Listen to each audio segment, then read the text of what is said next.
Hey everybody, hopefully everyone is doing okay. It's almost been 2 weeks since classes were suspended pretty much everywhere here in the Philippines, and almost a week or about a week into enhanced quarantine. And I just hope everybody is safe and well. There's just so much going on, you know, in the country, in the world, and online. And we all have our roles to play in this, so let's just try to be as responsible and stay inside as much as possible.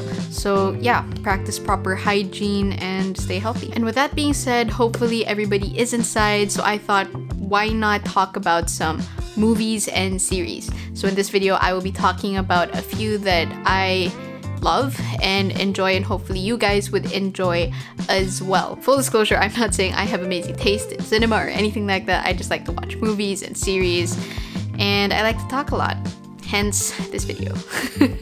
Let's get started with some movies. First off, we have The Help. But this movie was set in the 1960s, where African-American women were domesticated and white-skinned people ruled all. And this movie starred a young woman named Skeeter, who was an aspiring author who decided to write a book that gave the perspective of these maids and the hardships that they went through with the families that they had to work for. It's a very heartwarming movie, but it will also break your heart a little bit.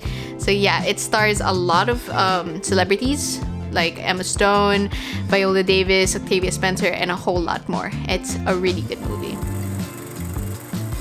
So Her is a movie with beautiful cinematography and an amazing score.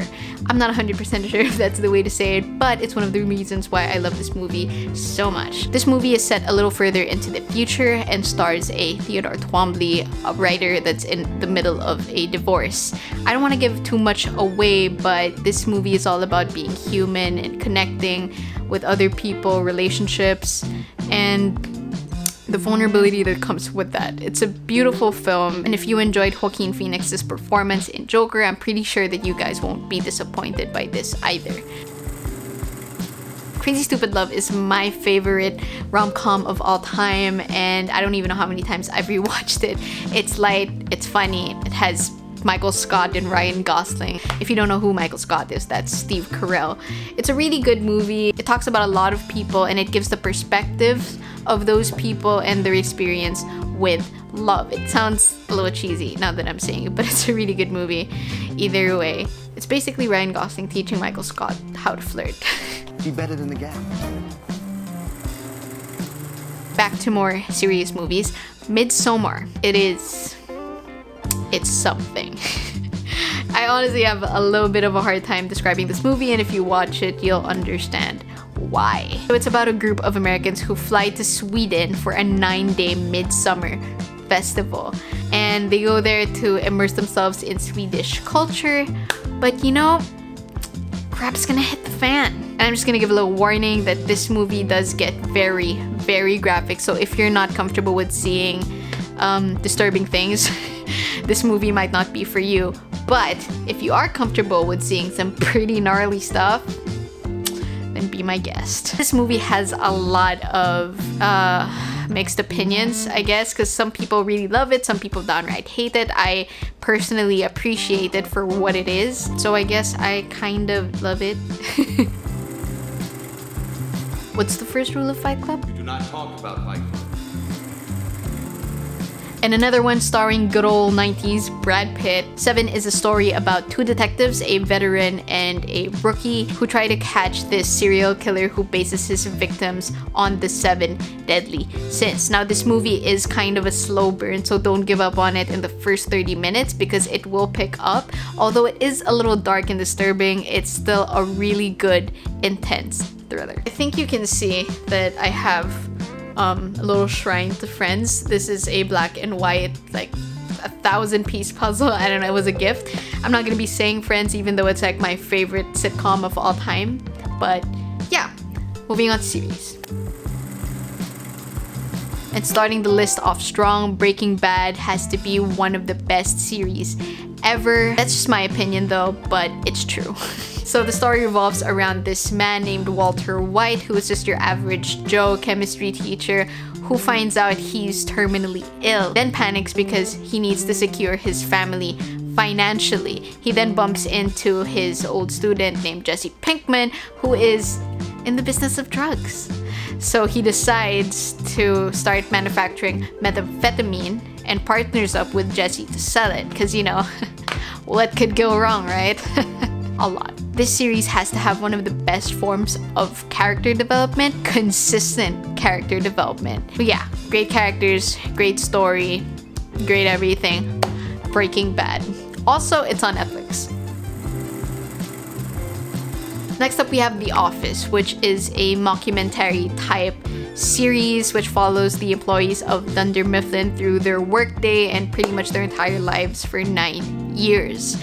This is a lighthearted comedy that will just stick with you to the very end. When I finished the series, it broke me. And I had no one to talk to about it. It was so hard. It's a really good series, and towards the end, you will fall in love with all of the characters, even Toby. Handmaid's Tale is a show that is hauntingly beautiful and scary. The show is set in a dystopian future that is plagued with infertility. And in a world where there is so much damage caused by sin, drastic measures were put into place. When I started watching the show, I had no idea what I was in for. I had no context whatsoever, so I'm just gonna leave it at that. But I will say that this show is probably like the darkest, most scary, the scariest thing that I have ever seen on TV, just because of how real it can be. You know, there's nothing supernatural about what happens in The Handmaid's Tale, but it's scary that it could happen, you know? And it's just so dark and depressing. I love it so much. It's a really good show. So far it has 3 seasons and the 4th one is coming out this year. Fingers crossed.